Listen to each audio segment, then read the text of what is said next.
पिछले दिन ही पंजाब सरकार वालों सब इंस्पैक्टर ते कांस्टेबल दीयां भर्तियां लई टैसट लए गए, पर इन्हां भर्तियां दौरान कई वड्डे घोटाले होण दी चर्चा छिड़ चुकी है। अकाली दल के सीनियर आगू विक्रम मजीठिया ने इल्जाम लगाया है कि भर्ती दे नाल उत्थे तकरीबन 150 करोड़ का घोटाला होया है ते नाल ही उन्हां इस मामले उत्ते कांग्रेस की चुप्पी उत्ते भी सवाल खड़े कीते हन। हैड कांस्टेबल दीयां पोस्टां सन 787 च कोई 4350 कांस्टेबल दीयां पोस्टां सन और टोटल ਜਿਹੜੇ ਲੋਕਾਂ ਨੇ ਅਪਲਾਈ ਕੀਤਾ ਸੀ ਪੰਜਾਬ ਦੇ ਨੌਜਵਾਨ ਬੱਚੇ ਬੱਚੀਆਂ ਨੇ ਕੋਈ 7-8 ਲੱਖ ਬੱਚੇ ਬੱਚੀਆਂ ਦਾ ਭਵਿੱਖ ਇਸ ਭਰਤੀ ਨਾਲ ਜੁੜਿਆ ਸੀ।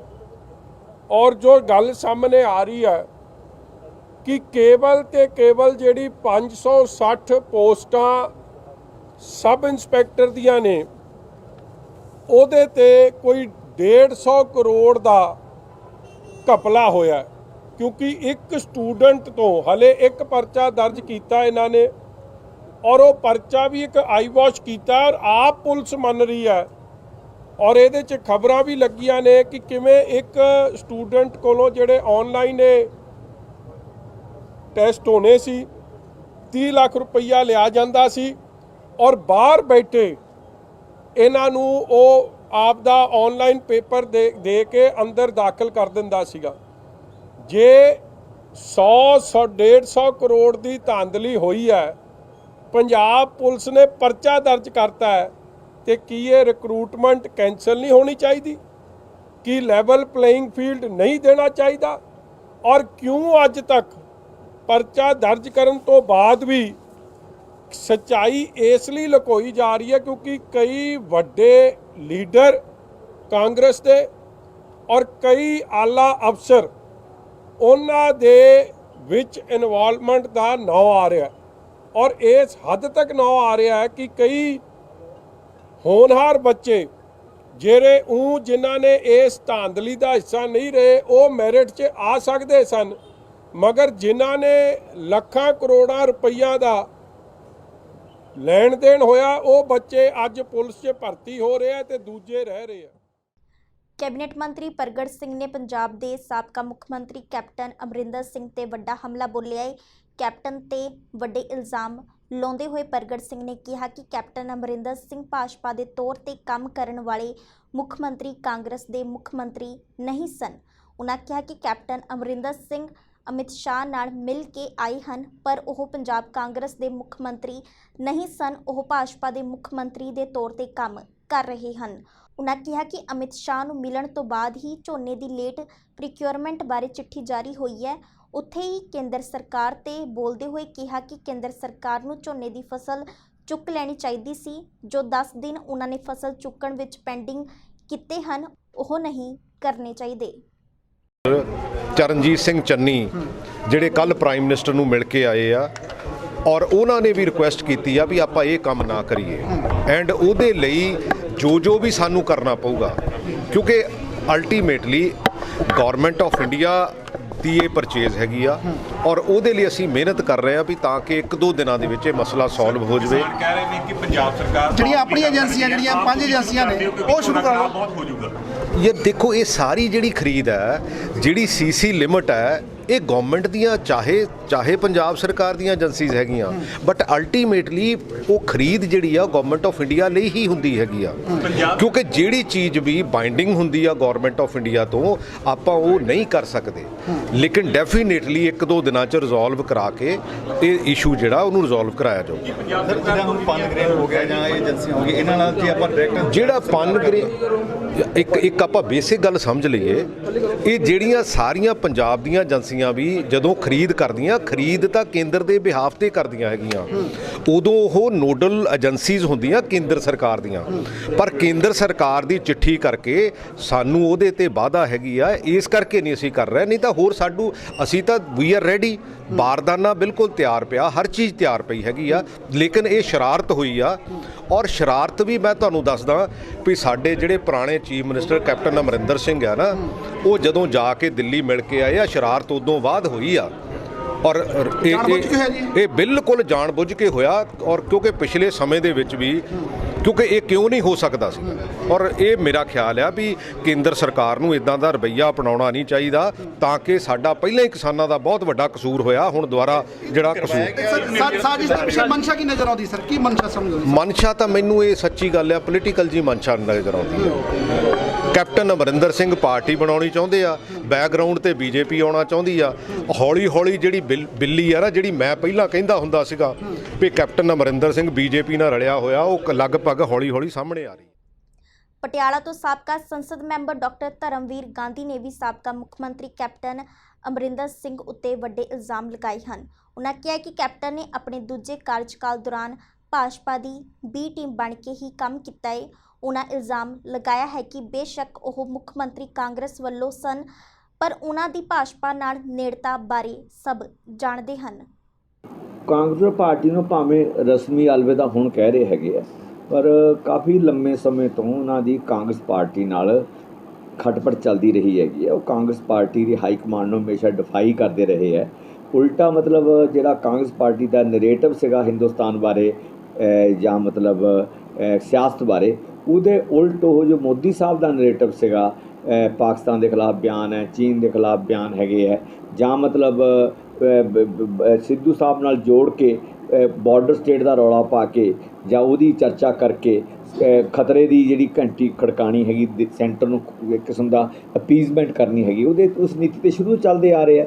ਅਮਿਤ ਸ਼ਾਹ ਹੋਰਾਂ ਨਾਲ ਉਹਨਾਂ ਦੀ ਜਿਹੜੀ ਬੈਠਕ ਹੈ, ਇਹ ਤਾਂ ਇੱਕ ਰਸਮੀ, ਇਹ ਤਾਂ ਹੁਣ ਇੱਕ ਸਿਰਫ ਰਸਮੀ ਗੱਲ ਹੈਗੀ। ਅਦਰਵਾਈਜ਼ ਸਿਆਸੀ ਤੌਰ 'ਤੇ ਅਤੇ ਸਿਧਾਂਤਕ ਤੌਰ 'ਤੇ ਕੈਪਟਨ ਸਾਹਿਬ ਆਪਣੀ ਦੂਜੀ ਪਾਰੀ ਵਿੱਚ ਹੀ ਵਾਜ਼ ਬੈਟਿੰਗ ਫਾਰ ਬੀਜੇਪੀ ਗੈਲਰੀ। ਉਹ ਬੀਜੇਪੀ ਵਾਸਤੇ ਬੈਟ ਕਰ ਰਹੇ ਸੀ, ਬੀਜੇਪੀ ਵਾਸਤੇ ਹੀ ਕੰਮ ਕਰਦੇ ਪਏ ਸੀਗੇ। ਕਾਂਗਰਸ ਨੇ ਉਹਨਾਂ ਨੂੰ ਕਿਉਂਕਿ ਮੁੱਖ ਮੰਤਰੀ ਬਣਾਇਆ ਸੀਗਾ, ਜਿੰਨੀ ਮਤਲਬ ਰਿਸ਼ਤਾ ਹੈਗਾ ਉਹ ਕਾਂਗਰਸ ਨਾਲ ਰੱਖਦੇ ਸੀਗੇ। ਸਿਆਸੀ ਤੌਰ 'ਤੇ ਉਹ ਬੀਜੇਪੀ ਦਾ ਹੀ ਪੱਖ ਪੂਰਦੇ, ਉਹਦੀ ਰਾਜਨੀਤੀ ਦਾ ਹੀ ਪੱਖ ਪੂਰਦੇ ਰਹੇ ਹੈਗੇ। ਦੇਖੋ ਉਹਨਾਂ ਦੇ ਇੱਕ ਕਾਂਗਰਸ ਦਾ ਅੰਦਰੂਨੀ ਮਾਮਲਾ ਹੈਗਾ ਹੈ। ਨਵਜੋਤ ਸਿੱਧੂ ਜਿਸ ਤਰ੍ਹਾਂ ਚਾਹੁੰਦੇ ਸੀਗੇ ਕਿ ਵੀ 3-4 ਮਹੀਨੇ ਕੰਮ ਕੀਤਾ ਜਾਵੇ, ਉਹ ਜੋੜ ਤੋੜ ਇਸ ਤਰ੍ਹਾਂ ਦੇ ਬਣੇ ਹੈ ਕਿ ਉਹ ਆਪਣੀ ਜਿਹੜੀ ਉਹਨਾਂ ਦੀ ਇੱਛਾ ਸ਼ਕਤੀ ਸੀਗੀ, ਚਾਹੇ ਉਹ ਨਵਾਂ DGP ਲਾਉਣ ਦਾ ਮਾਮਲਾ ਹੋਵੇ, ਭਾਵੇਂ ਉਹ ਮਤਲਬ DA ਲਾਉਣ ਦਾ ਮਾਮਲਾ, ਜਿਹੜਾ ਸਟੇਟ ਦਾ ਜਿਹੜਾ ਅਟਾਰਨੀ ਜਨਰਲ ਲਾਉਣ ਦਾ ਮਾਮਲਾ ਹੋਵੇ AP ਹੋਰਾਂ ਦਾ, ਅਤੇ ਚਾਹੇ ਉਹ ਬਾਕੀ ਕੁਛ ਪ੍ਰਿਸ਼ਟ ਪੁਰਾਣੇ ਮੰਤਰੀਆਂ ਨੂੰ ਦੁਬਾਰਾ ਬਾਜ਼ਾਰ 'ਚ ਨਾ ਲੈਣ ਦਾ ਮਾਮਲਾ ਹੋਵੇ। ਮੈਨੂੰ ਲੱਗਦਾ ਕਿਸੇ ਵੀ ਮਾਮਲੇ ਸਿੱਧੂ ਸਾਹਿਬ ਦੀ ਪੁੱਗਤ ਨਹੀਂ ਚੱਲੀ, ਉਹਨਾਂ ਦੀ ਪੁੱਗੀ ਨਹੀਂ ਹੈਗੀ ਹੈ। ਪੁੱਗੀ ਕਿਹਦੀ ਹੈਗੀ ਹੈ, ਇਹ ਦੇਖਣ ਵਾਲੀ ਗੱਲ ਹੈ ਕਿ ਕੈਪਟਨ ਦੀ ਪੁੱਗੀ ਹੈ, ਕੈਪਟਨ ਸਾਹਿਬ ਦੀ ਪੁੱਗੀ ਹੈ, ਜਾਂ ਬਾਦਲ ਸਾਹਿਬ ਦੀ ਪੁੱਗੀ ਹੈਗੀ ਹੈ। ਅਖੀਰ ਨੂੰ ਮਿਸਟਰ ਚੰਨੀ ਸਾਹਿਬ ਨੇ ਐਡੇ ਬੜੇ ਫੈਸਲੇ ਲਿੱਤੇ ਹੈਗੇ ਹੈ ਔਰ ਸਿੱਧੂ ਸਾਹਿਬ ਦੀ ਸਲਾਹ ਤੋਂ ਬਗੈਰ ਲਿੱਤੇ ਹੈ, ਤਾਂ ਲਾਜ਼ਮੀ ਤੌਰ 'ਤੇ ਕਿਸੇ ਵੱਡੇ ਸਿਆਸੀ ਲੀਡਰ ਦੀ, ਵੱਡੀ ਸਿਆਸੀ ਧਿਰ ਦੀ ਜਿਹੜੀ ਪੁਸ਼ਤ ਪਨਾਹੀ ਹੈ, ਉਹਦਾ ਇਸ਼ਾਰਾ ਹੈਗਾ ਹੈ, ਉਹਦੇ ਮਤਲਬ ਇੱਕ ਕਿਸਮ ਦੀ ਸਹਿਯੋਗ ਹੈ, ਸਪੋਰਟ ਹੈਗੀ ਹੈ, ਉਹ ਲਾਜ਼ਮੀ ਰਹੀ ਹੋਊਗੀ। ਝੋਨੇ ਦੀ ਖਰੀਦ ਨੂੰ ਕੇਂਦਰ ਵੱਲੋਂ ਮੁਲਤਵੀ ਕਰ ਦਿੱਤਾ ਗਿਆ ਹੈ। ਇਸ ਮਾਮਲੇ ਉੱਤੇ ਆਮ ਆਦਮੀ ਪਾਰਟੀ ਨੇ ਵੀ ਕੇਂਦਰ ਸਰਕਾਰ ਨੂੰ ਲਾਹਨਤਾਂ ਪਾਈਆਂ। ਆਪ ਆਗੂ ਅਮਨ ਅਰੋੜਾ ਨੇ ਕਿਹਾ ਹੈ ਕਿ ਕੇਂਦਰ ਸਰਕਾਰ ਅਜਿਹਾ ਕਰਕੇ ਪੰਜਾਬ ਦੇ ਕਿਸਾਨਾਂ ਲਈ ਵੱਡੀ ਮੁਸ਼ਕਲ ਖੜੀ ਕਰ ਰਹੀ ਹੈ। ਉਨ੍ਹਾਂ ਮੁਤਾਬਿਕ ਜੇਕਰ ਤੁਰੰਤ ਝੋਨੇ ਦੀ ਖਰੀਦ ਸ਼ੁਰੂ ਨਾ ਹੋਈ ਤਾਂ ਕਿਸਾਨਾਂ ਦਾ ਵੱਡਾ ਆਰਥਿਕ ਨੁਕਸਾਨ ਹੋਵੇਗਾ। ਦੇਖੋ, ਕੇਂਦਰ ਦੀ ਮੋਦੀ ਸਰਕਾਰ ਪਿਛਲੇ ਲੰਮੇ ਸਮੇਂ ਤੋਂ ਪੰਜਾਬ, ਹਰਿਆਣਾ ਤੇ ਦੇਸ਼ ਦੇ ਕਿਸਾਨਾਂ ਦੇ ਨਾਲ ਧੱਕਾ ਔਰ ਧੋਖਾ ਕਰਦੀ ਆ ਰਹੀ ਹੈ, ਜਿਸ ਦੇ ਤਹਿਤ ਤਕਰੀਬਨ ਪਿਛਲੇ ਸਵਾ ਸਾਲ ਤੋਂ ਪੰਜਾਬ, ਹਰਿਆਣਾ ਦੇ ਕਿਸਾਨ ਨੇ ਜਿਹੜੇ ਉਹ 3 ਕਾਲੇ ਖੇਤੀ ਕਾਨੂੰਨਾਂ ਦੇ ਖਿਲਾਫ ਜਦੋਜਹਿਦ ਹੈ ਉਹ ਕਰ ਰਹੇ ਨੇ। ਤਕਰੀਬਨ 10.5 ਮਹੀਨੇ ਹੋ ਗਏ ਨੇ ਕਿ ਲੱਖਾਂ ਕਿਸਾਨ ਜਿਹੜੇ ਦਿੱਲੀ ਦੀਆਂ ਬਰੂਹਾਂ ਦੇ ਉੱਪਰ ਬੈਠੇ ਨੇ, ਪਰ ਕੇਂਦਰ ਸਰਕਾਰ ਦੇ ਕੰਨਾਂ ਦੇ ਉੱਪਰ ਜੂੰ ਨਹੀਂ ਸਰਕ ਰਹੀ ਹੈਗੀ। ਹਰੇਕ ਸਮੇਂ ਕੋਈ ਨਾ ਕੋਈ ਨਵਾਂ ਆਨਾ ਬਹਾਨਾ ਬਣਾ ਕੇ ਕਿਸਾਨਾਂ ਨੂੰ ਤੰਗ ਪਰੇਸ਼ਾਨ ਕਰਨ ਦੀ ਕੋਸ਼ਿਸ਼ ਕੀਤੀ ਜਾ ਰਹੀ ਹੈ।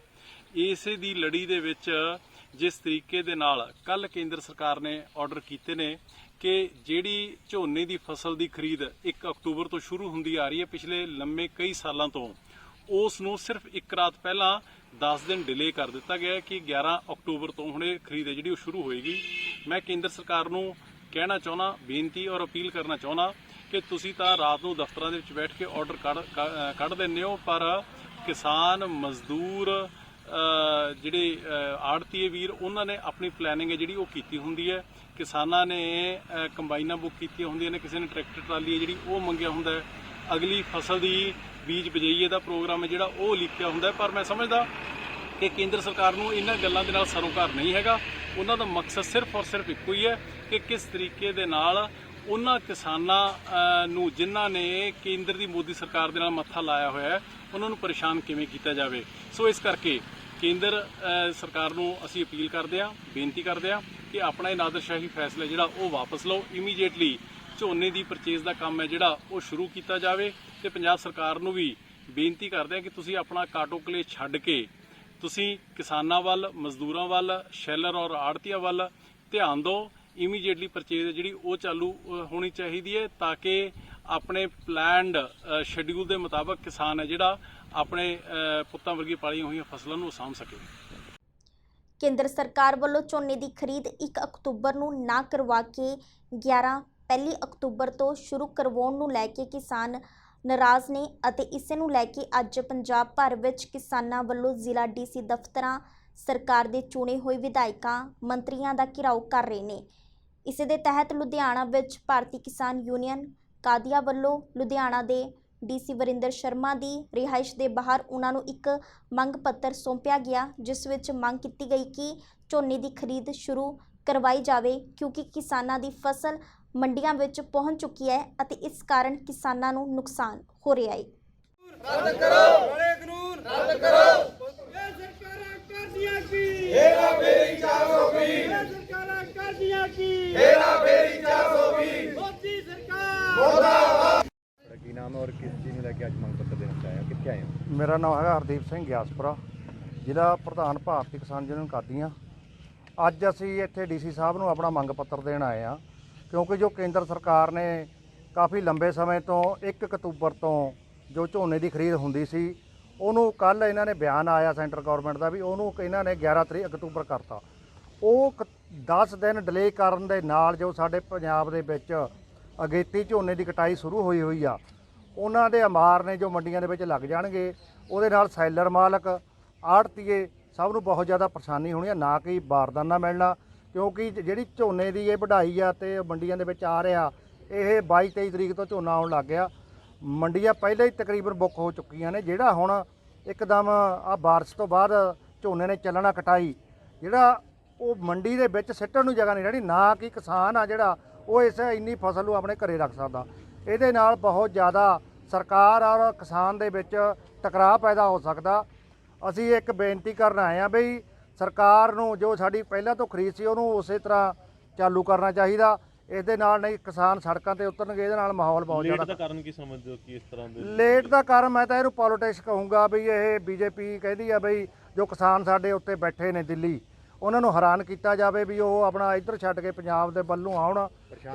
ਹਾਂਜੀ, ਅੰਦੋਲਨ ਨੂੰ ਇਹ ਫੇਲ ਕਰਨ ਦੀਆਂ ਚਾਲਾਂ ਨੇ ਇਹ ਸੈਂਟਰ ਗਵਰਨਮੈਂਟ ਦੀਆਂ।